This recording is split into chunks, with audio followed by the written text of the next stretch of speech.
The playoffs may be going on right now, but 2023, never too early to prep for the next NFL season. Today, that prep work starts by digging into the advanced analytics from Sports Info Solutions to figure out which QBs in the 2023 NFL draft might be the ones that will actually want to play in fantasy football next year. To waste no time getting into it, as boy, I'm out of breath. I just did a workout right before the stream, so I am dying here. But you can see the top 10 projected QBs according to Go in the NFL draft. Went across a bunch of different mock drafts out there, went to PFF, pulled some from their list as well. Basically, these are the top 10 guys expected to go. What we're going to do is look at these advanced analytics here, some of the core numbers that I look at for actual NFL QBs, and try to grade them out based upon how these guys are going to look in actual NFL offenses. A lot of it's going to come down to scheme. A lot of it's going to come down to the coaching. A lot of it's not going to come down just to the natural talent, but the situations rather these guys get themselves into, and the solutions that are deployed by the coaching staffs to make them into capable players. But we're going to talk about it as best we can here. And let's start with the guy who a lot of people had penciled in as a number one pick, Bryce Young. A lot of the betting odds right now favoring Will Levis. The Colts apparently wanting to trade up for him potentially. The Bears currently holding that number one overall pick. Levis is a guy we're going to talk about next. Bryce Young, though, an important one to dig into, and we're going to do is also look up these guys' height, stats, all that stuff as we go too, because that's going to be an important part of how these guys are perceived. So Bryce Young, 21 years old, 6 feet tall, apparently a little bit closer to the smaller size of 6 feet, slight build, a guy that some of the prospects, some of the people who rarely rank the prospects all offseason long. Is Swolecast on again? Jesus Christ. Why is Swolecast on whenever I want to do a show? Tuesday, Wednesday, it doesn't matter. Either way, doesn't matter. Appreciate each and every one of you for hanging out with me here as we try to get going on our 2023 prep process. But Bryce Young, the main reason he's going to be a guy that comes up a lot, playing at Bama with a lot less skill position talent around him is another core thing, but also the fact that he does have some height. He's a little bit taller than Kyler Murray, even if you are going to downgrade him based on whatever combine measurements we get. But Bryce Young, 21 years old, 6 feet tall, all positive things. The things that stand out for me, though, for Bryce Young, going to be how he's good across the board. You can see these numbers here. These are all cleaned up numbers from Sports Info Solutions, which I would recommend if you want to dig into advanced data. The best site to do it and pull everything in the way that you want to look at it. Sports Info Solutions is the place to do that for both college and the NFL.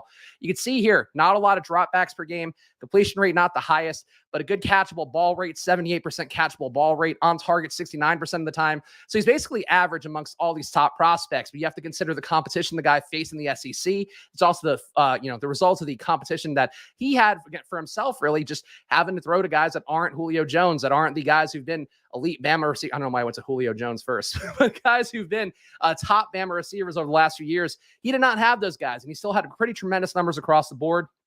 When he's pressured, negative EPA. Overall, though, 0.24 EPA, low 1.3% interception rate. Those are all very good things. I'm also going to hide all the blank players here because these are not, that little alert here is annoying the shit out of me as we go through. Other thing that jumps out to me here, and you're going to see the rushing stats. You can also see his completion rate under 10-yard air yard throws.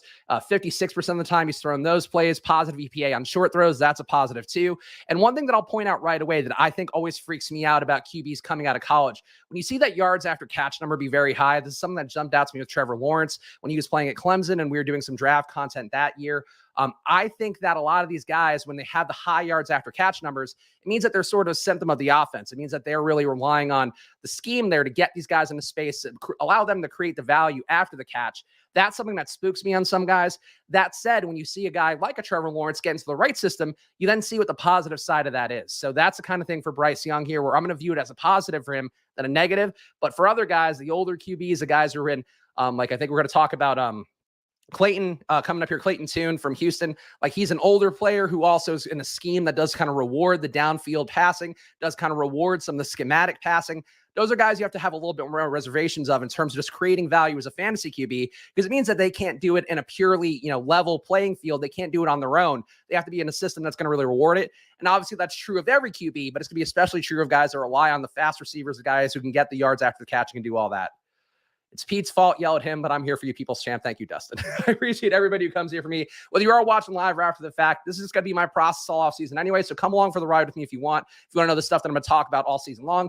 And if not, no skin off our back. I'm sure we'll do some playoff best ball returns on all those drafts coming up tomorrow. All right, other numbers here that jump out for Bryce Young. Here's one thing that jumped out. So when he's throwing past the sticks, he's doing it at a good amount of time. 26% of the time, he's throwing between 10 to 20 air yards. So he is moving that ball downfield. High EPA as well. High completion rate here, 59%. So that puts him on the higher end of these prospects. As you can see here, it's not a big gap here, but 50.5% is the low end. 60.7% is the high end here. So Bryce Young being where he is, playing against SET teams, playing against real people, going to be an important number to look at here. The downfield throws, 0.67 EPA. They're going to be better guys. One prospect that I might like a little bit more is going to be better in this capacity overall. But Bryce Young, good enough. And that's sort of the main thing here. You expect him to grow. You expect him to get better as a young quarterback. Also a guy who's just going to have better talent around him in the pros. That's a positive one. And another thing that really jumped out to me here, his red zone numbers.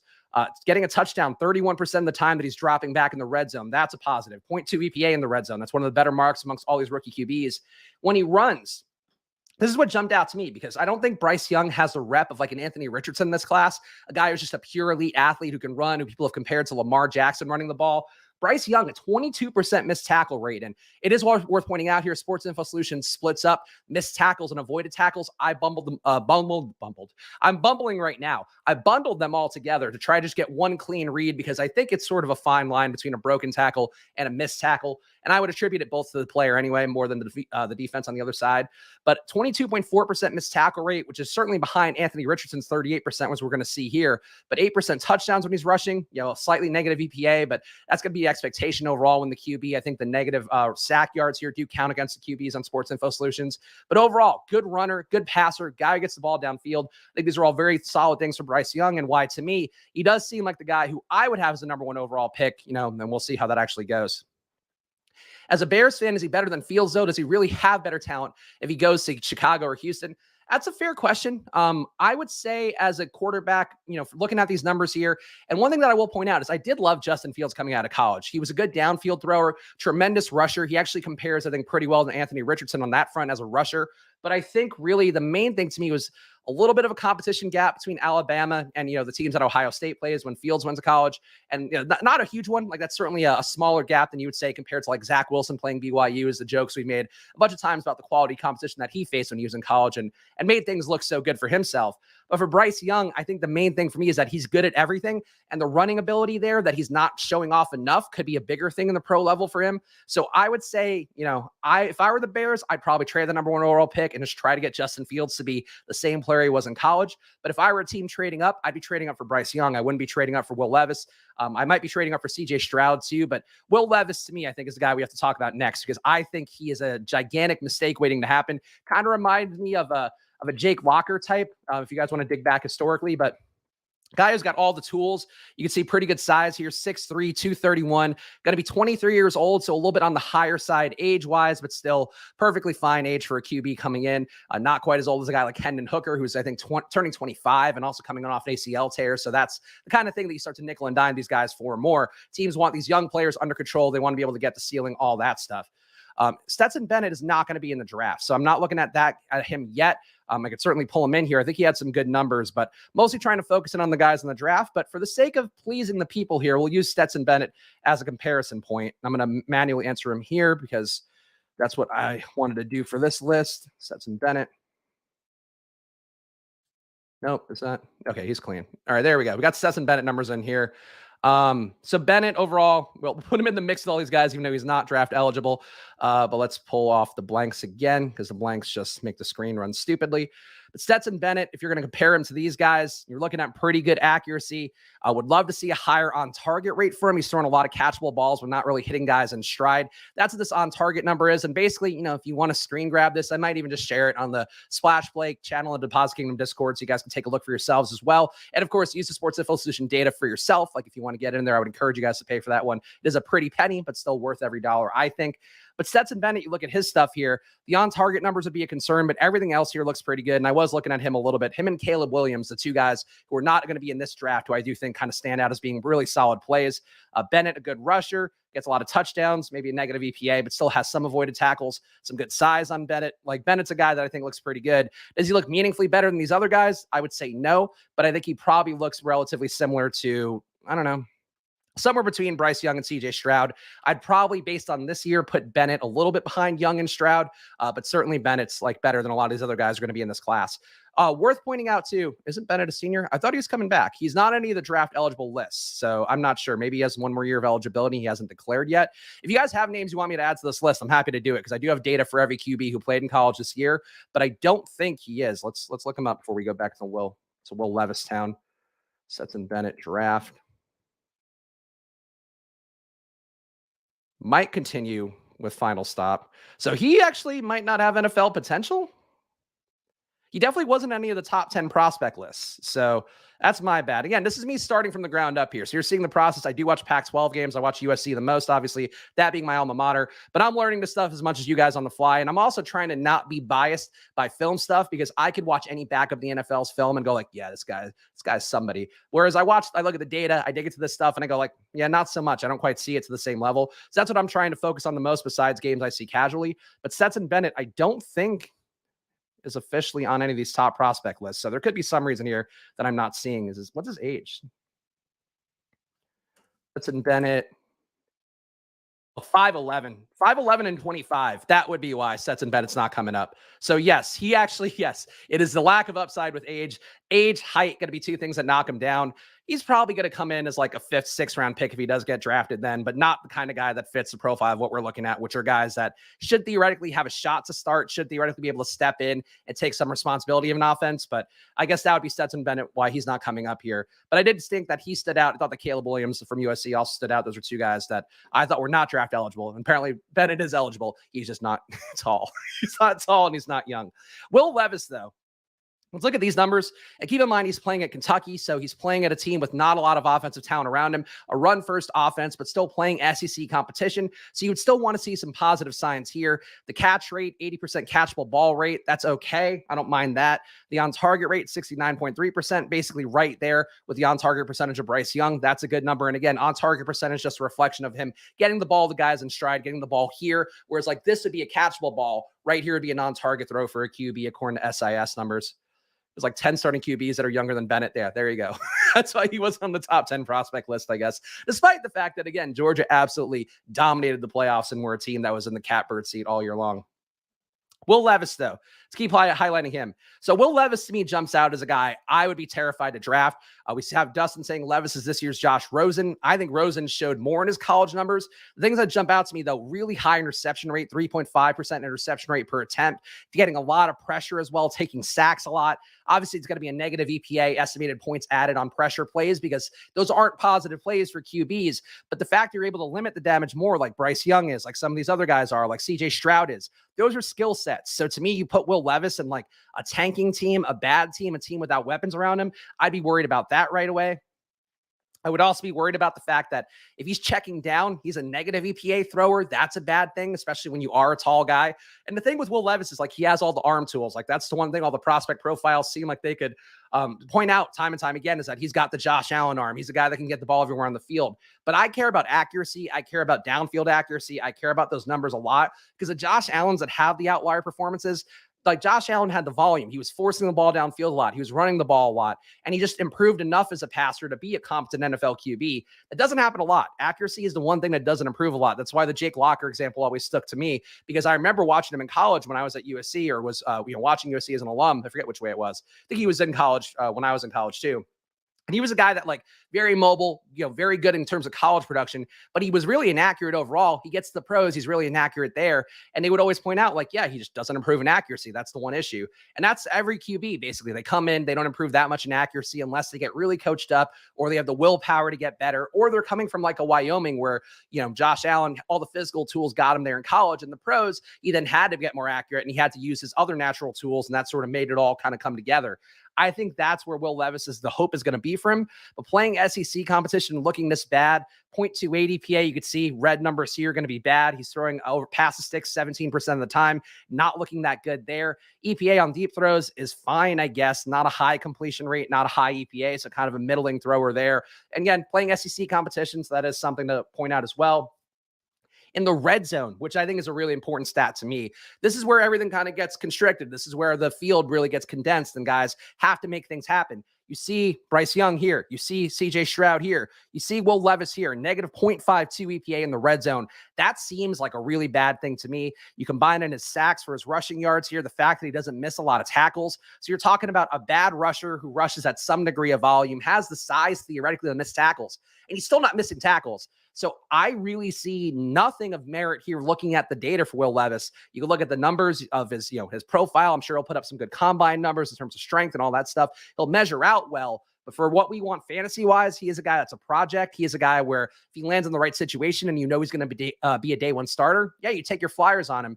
But I think he looks substantially worse than Kenny Pickett did last year. I think he looks worse than all the rookie QBs that I've pulled data from who were potentially number one overall picks. So the betting markets right now, I personally, Will Levis gets steamed up for a reason. Obviously, there's a reason he's the number one favorite right now to be the number one overall pick.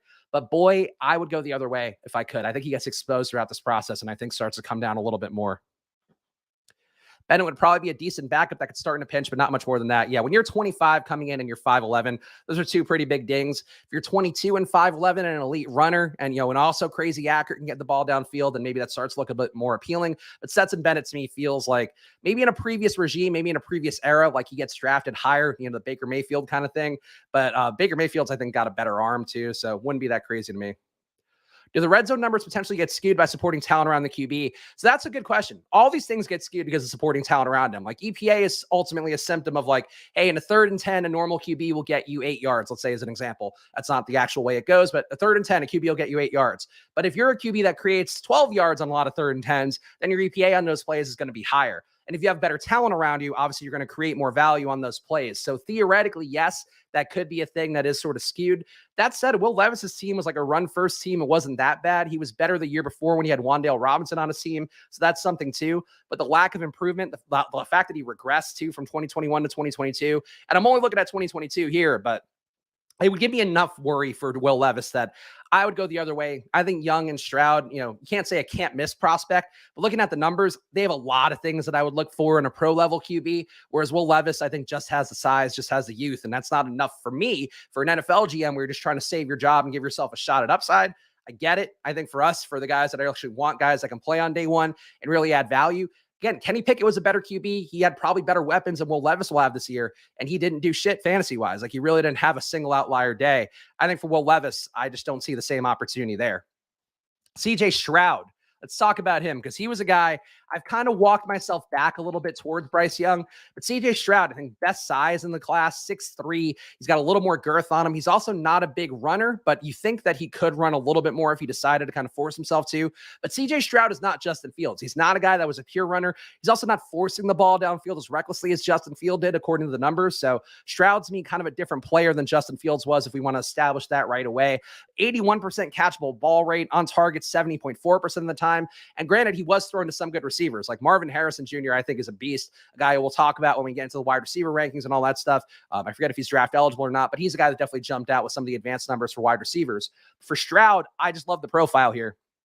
One thing that jumps out too, you see 14.3 yards per catch, 9.8 intended air yards per attempt, only 6 yards after contact. So he's not throwing the ball and guys are doing the work for him. He's getting that ball downfield and creating the value for them. So if you're able to do that, and then you're also with better receivers who can create after the catch better than the guys he had at Ohio State, which is going to be the case. Like, you can love Ohio State's receivers, but ultimately the guys he's going to have in the NFL are going to be better because they're NFL players. They're not college players. Stroud is, I think, in a really good spot if he lands somewhere good. Highest EPA of the class besides Stetson Bennett, who we added in, but a 0.31 EPA looks pretty good. No interceptions, 1.5% interception rate. League average in the NFL is about 3%. So even if that comes up a little bit, it's not going to be as bad as Will Levis, who you would think would be like a 6% interception guy in the NFL based on these numbers, maybe 5 to 6.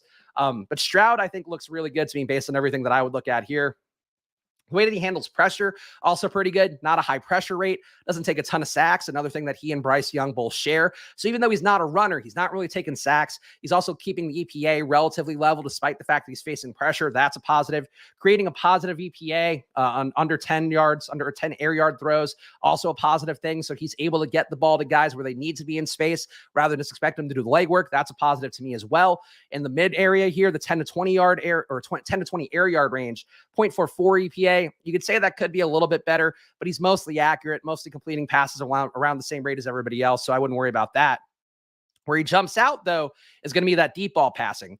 0.93 EPA on throws of 20 plus yards. You guys know how much I love that number. A guy who can get the ball downfield here, which granted Justin Fields was able to do too, but Justin Fields, because he was running so much, was kind of what opened that up downfield more. For a guy like Stroud, like he's not as mobile. He's certainly running a few times per game and not running anywhere near as much as Justin Fields was, and not nearly as well. He's able to do this in the pocket, and we're able to do it on rollouts, but like he's not really a threat to run. So he's doing it organically. That jumps out to me. So if he lands somewhere like New Orleans, I don't know, reunion, I guess, with Chris Olave, that could be a nice one. Anywhere where there's a deep ball thrower, Olave and Rashid Shaheed, actually. New Orleans, you could talk me into going there. They don't have high enough pick, though. They'd have to trade something, I think, because they don't have a first rounder. But I think CJ Stroud, to me, fits all the fantasy tools probably as well as anybody. The trade-off here, again, not a great rusher, 2.3 yards per rush, which again does account for him taking some sacks at 3.9 rush attempts per game, not missing a lot of tackles, not really running for TDs, overall a negative EPA rusher. That's not great. So that's where I think you give a slight advantage to Bryce Young in terms of being a guy fantasy-wise. He'll give you some yards on the ground right away. But overall, it really seems like one of those things that I think Stroud's going to be the best pocket passer in this draft, who's also young and has upside, but also has the size you want to see. And he could also, I think, get in better shape. I think, has a lot of the tools that I would like. So to me, it's Stroud and Bryce Young is kind of 1A, 1B. Will Levis, I'd put a pretty good mark behind. Haskins put up big numbers at Ohio State too, though. He put up good numbers relative to counting stats. I don't think he had great advanced analytics. I'm not going to go back and look for the Haskins numbers. I don't want to besmirch the guys who've had tragic lives. But still, I would say that I think CJ Stroud's in a different class personally. But, if you want to dig in deeper, get the advanced analytics, come back at me. I could be wrong about that stuff. But Ohio State obviously is producing QBs at a pretty high level. So if you want to nickel and dime them for that, you can. I just think that Stroud, to me, like the accuracy numbers here and the catchable ball rates, like an 81% catchable ball rate for a college guy who's not just like kind of a pure dust, like 25-year-old, 26-year-old in a really easy system. That really jumps out to me. So he's forcing the ball downfield, being crazy accurate. I think CJ Stroud is a guy that fantasy-wise might be my number one. Tanner McKee, he's a guy that I think stinks, but let's look at his numbers. I think he's pretty young. He's also 6'6". It sucks because this is a really easy comparison to make. It seems like a Davis Mills kind of play, less of a gawky neck, but he's 6'6". He is 22 years old. A guy that had a better year last year. This year took a lot more sacks. Overall was not great for Stanford. And as a guy too, like, again, I watched the Pac-12 games for the most part. I've watched enough Stanford. I never once saw Tanner McKee and was like, whoa, this guy, watch out for this guy. And I felt that about a lot of QBs. Tanner McKee is not like Cam Rising made me feel that way. Tanner McKee does not make you feel that way. Not a great completion rate, not a great catchable ball rate. Okay on target rate. But, if you're going to be a pure pocket passer who's really tall and all that stuff, Tanner McKee, I think, should be a better player for what he is in terms of how you're going to perceive him, which is like a statuesque pocket passer. You got to be more accurate if you're going to be that guy. I don't see it. 6.9 intended air yards per attempt. So he's taking the check downs, relying a good amount on the yards after catch for his yards per catch numbers. That's also not a great sign. Not throwing a lot of touchdowns, avoiding interceptions pretty well, but overall a negative EPA player. Tanner McKee feels like one of those guys to me that'll go end of the first, maybe second round, and he'll be a little bit overvalued just because of the size and the toolsiness and whatever. But I think based on these pure numbers here, like I just don't see it. When he's pressured too, he's fallen apart, negative 1.3 EPA on pressured plays, getting sacks 8.4% of the time. So he's not mobile, very much a statuesque QB who, again, can't throw the ball. It's an important thing to me. Under 10 yards, he's throwing 64% of the time. He's taking a lot of checkdowns, and he's still not good at it. Negative 0.2 EPA. Stanford doesn't have a lot of talent. They did play in the Pac-12, obviously, so the competition there lower than the SEC, but still pretty good. But just nothing here jumps out. 0.29 EPA when he's throwing past the sticks. Pretty low completion rate as well. When he's throwing deep, he's got some of the worst marks as well. He's not doing it at a high volume, not getting a high completion rate either. When he's getting in the red zone, he's also not scoring touchdowns, negative EPA there. When he's running the ball, and this again does include sacks, so it's got a negative number, but still not missing tackles, not really scoring touchdowns, negative EPA player. Nothing about Tanner McKee jumps out, but he is one of those guys the NFL draft process is going to make come up. For me right now, I would say Tanner McKee, just put him in your Davis Mills bucket, go like these guys are basically the same if they land in the right situation, get the opportunity, and there isn't that quick hook that's going to get him off the field. Maybe they create some value for people, but there is nothing advanced metrics-wise that makes me go, oh, Tanner McKee, you got to watch out for this guy. He's just big. He's just big, and that's basically it. And this isn't the NBA. I just don't think being big is enough to really justify drafting these guys where they do. 2 targets Stroud had last year with Olave and Wilson. He's been surrounded with wide receivers and OL talent. I mean, I'm looking at just Stroud's numbers for this year, by the way, and they still jump off the page. So he clearly has had good guys this year, but doesn't have Olave, doesn't have Wilson this year, and he still put up these numbers. I personally am more of a Stroud believer, but I think Bryce Young, relative to what the talent was that he had this year, like Bryce Young to me is the safest prospect who still has pretty good upside. CJ Stroud to me, you put him in the right situation, I think he's a gunslinger.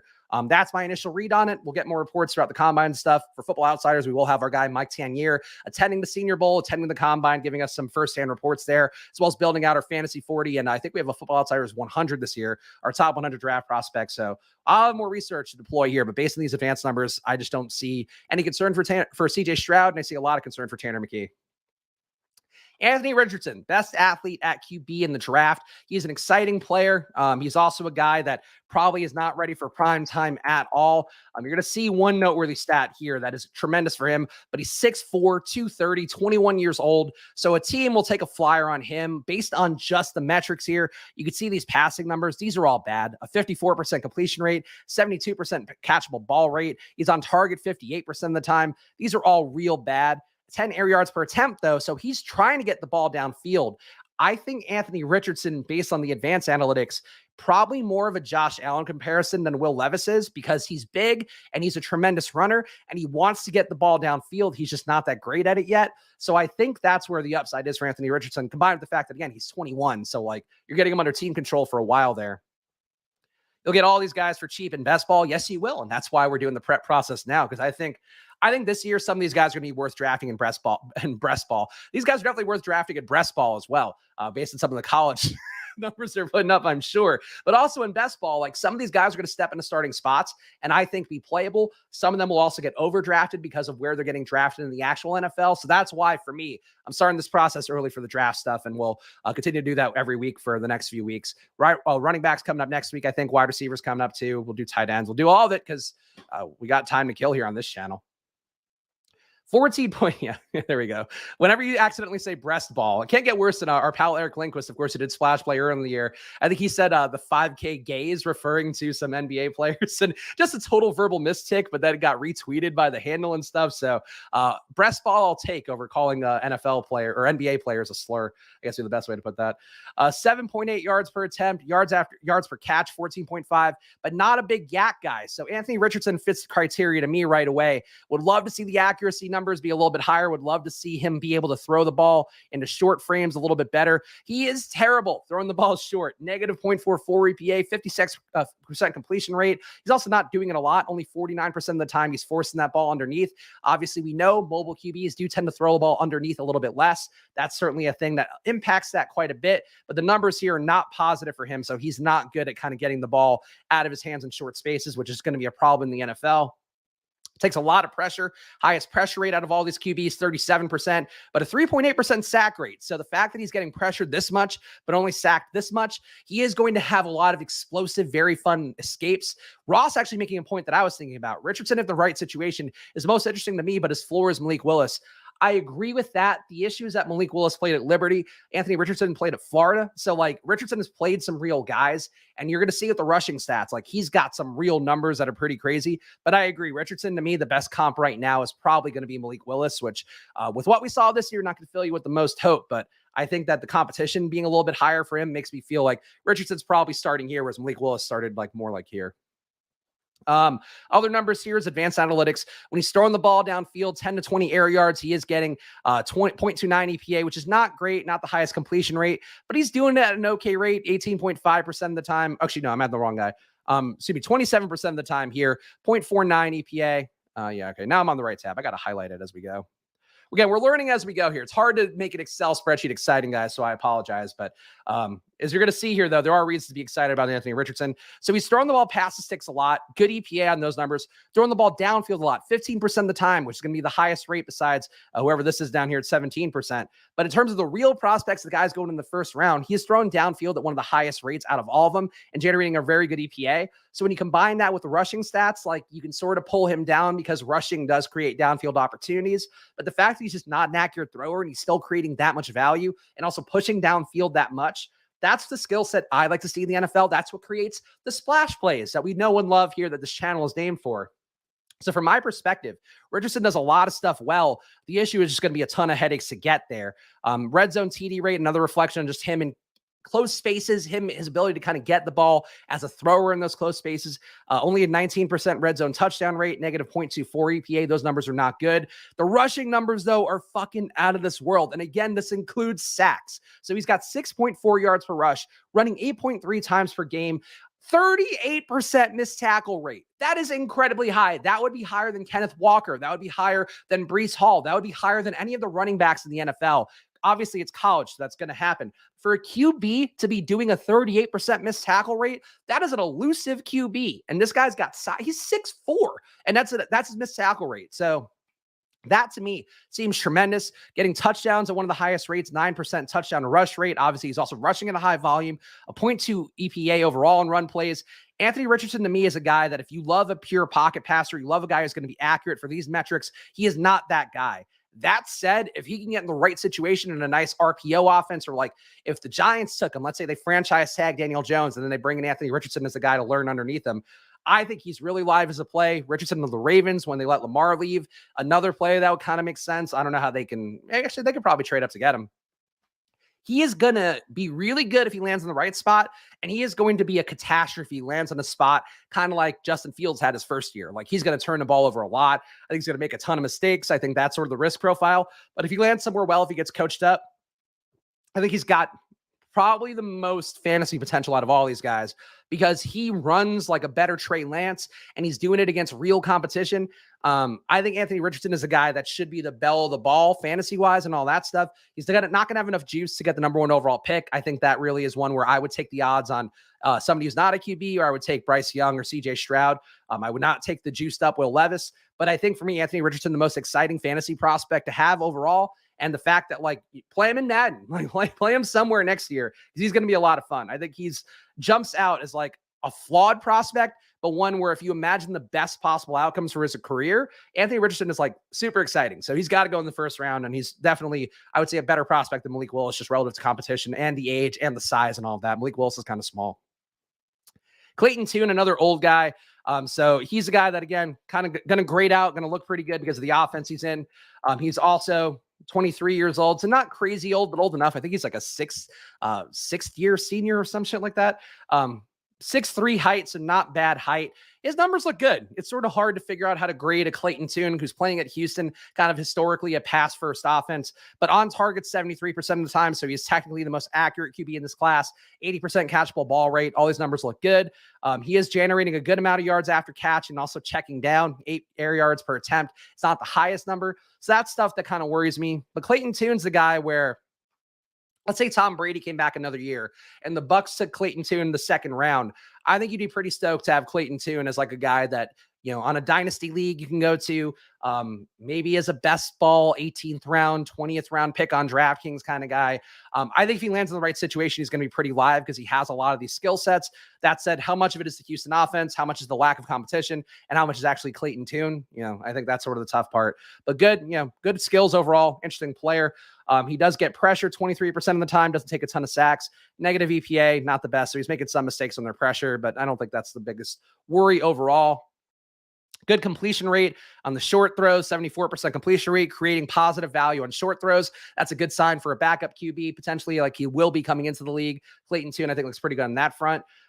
Mid-tier throws, 0.4 EPA. You'd like to see a little bit more. These are the things that kind of make me feel like he's just kind of a symptom of the offense more than it is him having a unique skill set. Same thing for his deep ball throws, 45% completion rate, 0.63 EPA.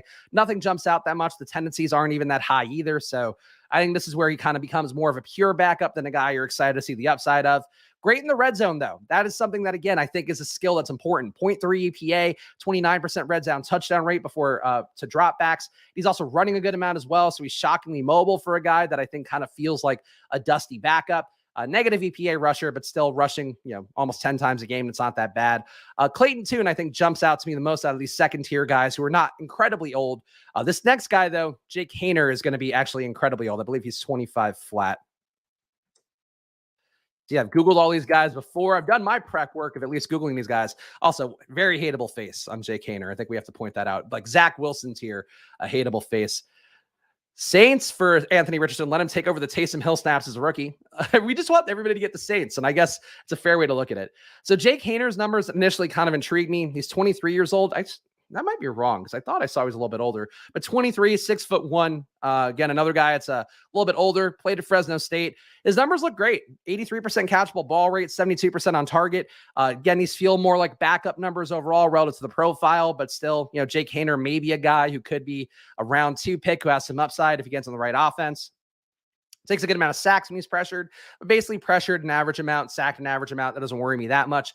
Good completion rate on the short throws, but he's not really adding value. So I think that's something where maybe a little bit of a check down artist we could see from Jake Haener that does pad some of these other stats, the catchable ball rate and all that stuff. And also the low intended air yards per attempt, under 8 is usually something that does start to worry me a little bit. But looking through the rest of these numbers here, again, nothing that incredibly exciting. I just see kind of an average QB, a guy who's doing a little bit of everything. 10 to 20 air yards, 0.55 EPA, doing it basically a league average tendency, whatever. Same thing for his deep ball, not throwing a ton of deep balls, but does create value there. I like guys who kind of naturally come in wanting to get the ball downfield, wanting to sling it. I don't see that with Jake Haener very much. And a negative rusher, not doing a whole lot there. So Haener to me feels like a pure backup. When he lands on the right spot, right system, maybe you can have some upside. Aidan O'Connell was a guy I've seen a lot of people have, seems like a bucket of geriatric farts after Richardson. Yeah, there's a lot of old guys. Aidan O'Connell, let's talk about, because I have seen some smart draft people talk about him being kind of a pure signal caller type, maybe more of that, game manager type QB. His numbers to me, low completion rate, but that doesn't matter. We care more about the catchable ball rate and the on target rate, because the completion rate is more of a symptom about his skill position guys around him. Like, are they good? Probably not that great at Purdue, as you'd expect. Lower competition level at Purdue, obviously. 0.01 EPA, so he's basically league average playing at Purdue. It doesn't excite you that much. O'Connell will air it out. He's only got 7.5 intended air yards per attempt. So overall in his metrics on the year, it's not showing it too much. Does seem to have a higher volume tendency on deep throws, or at least past the 6 throws, but only a 9.4% deep throw rate overall. So none of these excite me too much about O'Connell. Like, you just want to see positive numbers across the board here. That's why CJ Stroud, I think, jumps out the most. Like, if he's adding points in every facet of the game, I think that's a positive. And I would really expect, like, these kind of lower tier QBs, the guys who are going to be coming in as a backup and maybe ending up starting some games, I would expect them to have higher EPAs across the board just because they're doing kind of taking what's there plus a little bit more. For O'Connell, he's not creating a positive EPA in anything besides the beyond 6 throws, the 10 to 20 air yards throws. I mean, even then, he's not doing it at a high rate without a high completion rate. So O'Connell, to me, nothing excites me that much. High red zone touchdown rate, which I do think is a positive. But this next guy, I think, is more appealing. Hendon Hooker. So Hendon Hooker was the belle of the ball at Tennessee. He's also coming off an ACL tear, so he probably won't be able to play this year. A guy that I will say, let's look at the numbers, and I'll tell you, actually, we should talk about where these guys maybe should go in the NFL draft, but we'll do that at the end. But Hendon Hooker, I think, is one that I'll spoil it right now. I think if I were the Seattle Seahawks, and if there's a shot that Hendon Hooker couldn't be able to play this year, obviously I'm holding that Drew Lock torch as much as possible. If I were the Seahawks, I would take Hendon Hooker as my Geno backup, because Hendon Hooker is old. I think he might be the guy that's actually 25 or going to be 25 when the season starts. These guys are all aging themselves down like celebrity starlets. Yeah, 25 years old is Hendon Hooker, but good size, 6'4", can also bulk up a little bit more, but he's got a pretty good frame to him. So I think he's the kind of guy that can take some hits, and he's forcing that ball downfield. Our best deep ball thrower in the draft, 11 air yards per attempt, 9.5 yards per attempt. He's not a yak guy, so he's actually forcing the ball downfield. He's a pretty accurate downfield thrower, I believe, as we're going to see in a second here. Not turning the ball over, 0.26 EPA. That looks pretty good. Under pressure, falling apart. Being this bad under pressure, definitely a bad thing in the pros, especially if he goes to a team that allows a lot of pressure. Negative 0.9 EPA is a bad number. I mean, we're almost as bad as Tanner McKee. But overall, I think Hendon Hooker, the other things that he can do well, certainly shine here. Crazy accurate on the short throws here, 81% completion rate on throws under 10 air yards. Not as good pass to sticks. The completion rate goes down, but still a positive EPA thrower, so we'll take that. Deep throws, though, 17% of the time he's trying to deep throw. So he's also the most prolific deep ball passer, and also a 0.7 EPA. So I think that, to me, Hendon Hooker kind of fits what Seattle does well. That's why, to me, he jumped out as like, oh, he could be like a Geno guy where you franchise tag Geno, you bring in Hendon Hooker. If he can play next year, then you hope he's the backup who can win the job long term. But not super long term because he is 25. But I think that's the kind of thing, too. The red zone touchdown numbers and confined spaces, he is the best quarterback. That is a positive for the NFL, too, because everything's going to be a little bit more confined than he saw in college. He also played at Tennessee, obviously saw that SEC competition. That's a good thing. And he runs a lot. You're 9.4 yards per game, or rushes per game rather, 4.2 yards per rush, 19% missed tackle rate. For a big guy, again, that stands out. And again, it's worth pointing out, Anthony Richardson double the missed tackle rate. So another big guy who's just incredibly elusive and incredibly good. But Hendon Hooker does a little bit of everything. So if he were healthy, I would think he's the guy that should go ahead of a Tanner McKee.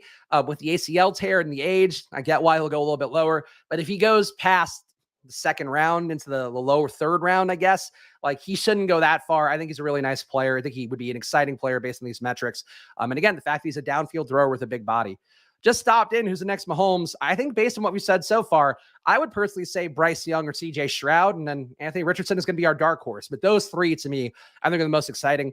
Bo Nix is a guy that I think kind of interests me a little bit, just because of the fact that I wish he were a better downfield thrower, a more prolific downfield thrower, 6.6 intended air yards per attempt, but he's on target a lot. He's throwing a lot of catchable balls. He's completing passes. Obviously, Oregon does have some talent on that side of the ball, so that's not the biggest shocker in the world. When he's pressured, though, he's not taking sacks. So that is a very good skill for me as a guy that doesn't have elite athletic traits like Bo Nix. 1.1% sack rate, obviously a negative EPA still, but not that negative. So a positive thing. He handles pressure well. When he's throwing the short throws here, he's pretty accurate and creating some positive value. Obviously, short throws, it's hard to create a lot of EPA just because of the fact that it is a short throw. You can't really do that much with it, but he is doing it. Pass the sticks as well, positive EPA. And then downfield, not a high volume of deep throws, but a 1.01 EPA is like a pretty good number. Like, that is a legit deep ball thrower, a guy who can get the ball downfield and create some value. Would be nicer, I think, based on everything else I would have seen. I would have thought his red zone numbers would be a little bit better here. Negative EPA guy in the red zone, not creating a ton of touchdowns. It would be nice to see him be good there, because that's sort of how I'm viewing him, but he's not that guy. And he does run pretty well here. 5.7 yards per rush, 7 rushes per game, just about. Missed tackles at 11%, a positive EPA on run plays. Bo Nix just kind of reads like a guy who knows how to do a little bit of everything, and he is a little bit on the older side too. Not quite Hendon Hooker age, I believe, but he is 22. Oh, I thought he was 23. So that matters to NFL people. It doesn't matter that much to me, but it does matter to NFL people. But 6'2", 22 years old. I think Bo Nix is a pretty exciting player. Like, all these numbers to me look really good. I think out of all these kind of dusty guys from this part down, Bo Nix to me stands out the most besides Hooker. And Hooker, again, is just older and going to be coming off an ACL tear. So I think relative to that, Bo Nix to me should be the guy that goes top of the second round and should be certainly having some upside. But I like Bo Nix, and I hope he grades out well with all of his combine stuff and all that, because these numbers are pretty exciting. Just wish he kind of forced the ball downfield more as a way to do things, but that could be coaching, so we don't know. That's how all that looks for me right now. So these are the QBs from your draft. Let's go and pick some of these guys and where they'd be the best place to go. And please feel free to chime in with your thoughts in the chat. Of course, if you find this vaguely interesting, I'm trying to, this is a discovery video more than it is like me coming to you with the answers. That's going to be what Splash Play is in the offseason. You're going to see me kind of figure this stuff out as we go. So please make sure to subscribe to Splash Play. I'll go, yeah. So here you go. Subscribe down below, leave a comment, like the video, of course, and come back here. We'll do some drafts. Of course, playoff best ball will still be going on here. Regular best ball coming up soon, but we're covering everything football-wise, because at the end of the day, the goal is to win money in the 2023 NFL season. That's all it's always going to be for me. Just looking forward, trying to do things that are going to add value. Let's pull up an NFL draft order as well. NFL draft order 2023. All right. Where's Revenge of the Birds? The first thing that comes up. I feel like NFL.com should probably have better SEO than RevengeOfTheBirds.com, I would think. Oh, great. Gonna get copyright struck for autoplay videos. All right. So first overall, Chicago Bears. Let's say the Bears trade out of this one. Who trades? Who trades for the Bears? I think this is an interesting thing. Who has the draft capital to do it? Is another question. If I were Houston, I would trade up the one spot and just pay whatever the Bears want to move up one spot. I think that's it. So let's say the Houston Texans. If I'm the Texans, I'm taking Bryce Young. I think he's got the best floor, got the best upside. I think he's a really good play. Ross already ahead of me here. Bryce Young to Houston. I think it's a spot where you would like to see them get a receiver late. And there's a lot of good receivers. We're going to dig into that as we get into the next few weeks here. But I think there's a lot of receivers that would look good with him. Colts for Bryce Young, I think makes sense. I guess I worry about the buzz around Will Levis with the Colts. And also the fact that it seems like Jim Irsay is personally making a lot of decisions for the Colts. And it feels like he's the kind of guy that would fall in love with Will Levis. Whereas I think Houston, the hope is that now they've gotten rid of basically everybody who's kind of been impeding this franchise, the Jack Easterbys of the world behind the scenes. Also, obviously, Lovie Smith, who I think did a perfectly passable job with the team this year. But certainly not a long-term solution for them. If I'm Houston, I'm taking Bryce Young. I'm loading up on receivers in the draft. I'm hoping Nico Collins continues to improve. I think that's the way you do it for them. But I would say Houston, Bryce Young to me seems like the best fit. Will Levis, I just feel like he's a Colts guy. I mean, who else can take him early that the Colts wouldn't get? Obviously, Cardinals not taking anybody. Colts coming up at 4. If I'm the Colts, I would take CJ Stroud. If the Colts are who we think they are, I need to take Will Levis. But I think for me, the Colts, like, they have some weapons there. You do have Alec Pierce getting another year of experience. You have Michael Pittman who can work the slot underneath. You have Jonathan Taylor in the backfield. You have some guys who may be worth keeping there with Zach Moss and Deion Jackson. I think you want a guy who can come in and be good right away. And I would think that's CJ Stroud more than it is Will Levis. So if I'm the Colts, I would probably want to take Stroud, but I'm not the Colts, and I think they're going to want to take Will Levis. So that's how that goes. Raiders, Raiders for Stroud would make sense. I think that would be a nice fit. I don't know that the Raiders, how they would get there. The Raiders would have to trade up from 7, or they would need him to fall. Yeah, I guess it's possible. Yeah, the Raiders would be a nice solution. I don't think that's bad. I think the Lions are going to stick with Goff and probably take a late round QB, but I think them taking Stroud would be nice too. So let's say we're going to send Will Levis to the Colts because that's who they want anyway. CJ Stroud should go to the Colts, but I think we'll send him to the Raiders. And he honestly would be a great fit in the Lions. Like him and Jameson Williams, I think it'd be a nice pairing. Him with Amon-Ra would also be nice to have that underneath check down guy because he is accurate. I think CJ Stroud's the most pro-ready guy. If you put him in an offense where there's weapons around him, I would draft him now. Like if you have a win now window and you want to get a QB in there who's going to be on a cheap contract but also can create some upside, I think CJ Stroud is that guy. So I like CJ Stroud a lot. Tanner McKee should go to the XFL. Just not a Tanner McKee guy. He'll go, God, he shouldn't even go in the first round, honestly. He should go to the Bears in the second round or third round. Like he should go as a backup to a team with an established QB that they could develop a little bit. But I just don't think Tanner McKee is a guy for me. I don't like anything I'm seeing from him. If there are positive camp reports, I'm willing to be swayed the other way. He is tall, but it just feels like he's the Blaine Gabbert kind of guy. He's the what's the fucking dude's name? Mike, whatever is it? Mike Lennon kind of guy. Just a tall QB who gets drafted because he's tall. Brock Osweiler, that kind of guy. Not for me. I think Tanner McKee kind of stinks. Anthony Richardson's the fun one. So we're talking about a pure rusher who would be great in an RPO, zone read kind of offense, who also can't complete short passes, but seems to love to throw it deep. So who is that guy? Who's really good on broken plays? The irony is, like, obviously this will never happen. Anthony Richardson, that Eagles offense would be fucking electric. So I think that'd be the most fun one. Not going to happen though. Obviously Jalen Hurts is an MVP candidate. Anthony Richardson, the Ravens take, I think was pretty good for him. I think Ross said that again here. I think that's a good fit if they are going to get rid of Lamar. And if they're getting, I don't know, they can't get trade capital for Lamar because he is a free agent. But I guess if they franchise tag him and trade him somehow, I don't know, like, I would like to see him on the Ravens, but I think too, the Ravens will stunt his passing growth. So you kind of want him to go somewhere where there's upside. Kellen Moore goes to Carolina and then they draft Anthony Richardson. I think that's the move for me. Panthers would need to trade up, but they are going to, actually, no, maybe they wouldn't at the 9th overall pick. They might have to trade up for Richardson, but he could fall.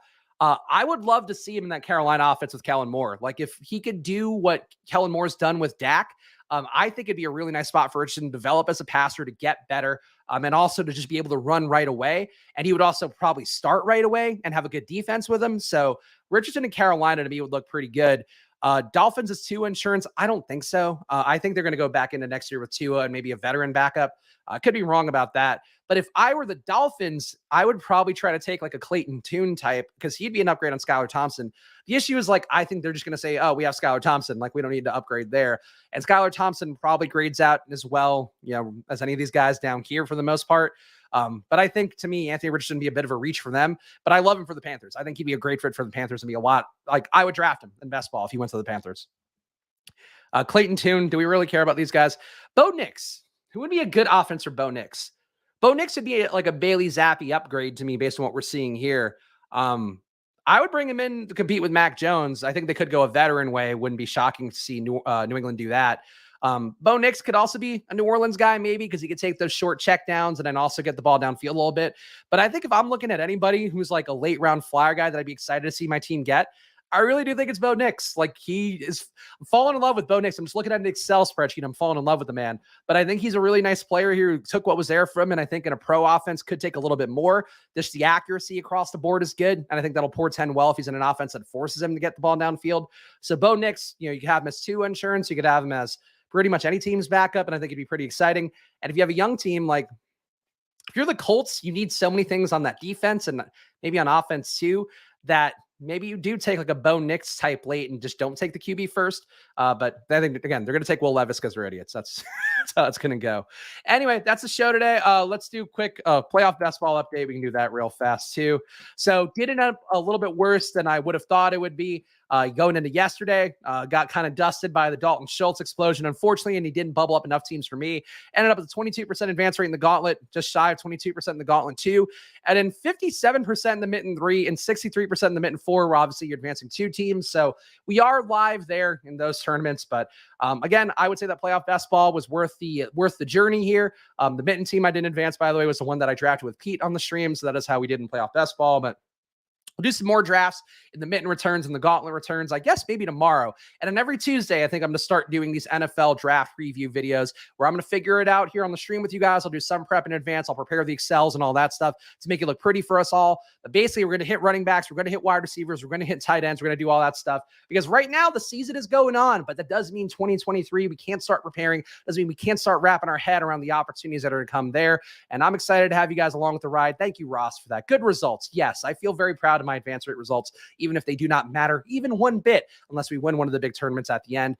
But I appreciate each and every one of you guys for hanging out with me today. Of course, follow me at Chris Spags. Follow the show at Splash Play Pod. Make sure to subscribe, like the video, leave a comment down below if you're watching after the fact. If you have any hot takes, feel free to drop it in there as well, because this is probably an evergreen video that people will be watching for a little bit. So please feel free to hit me up with anything you guys have. And of course, subscribe to Splash Play, 5 days a week of content. It'll be different things here, but every part of it will be focused either on this current season, preparing for next season, getting smarter about it, getting ready so we can make the most money possible based off of that. But I appreciate all of you guys who hung out with me today, especially in the chat live, and come back tomorrow because I guess it's more playoff basketball drafts coming tomorrow. But I appreciate all of you guys for hanging out today, and I will see you guys then. Good luck.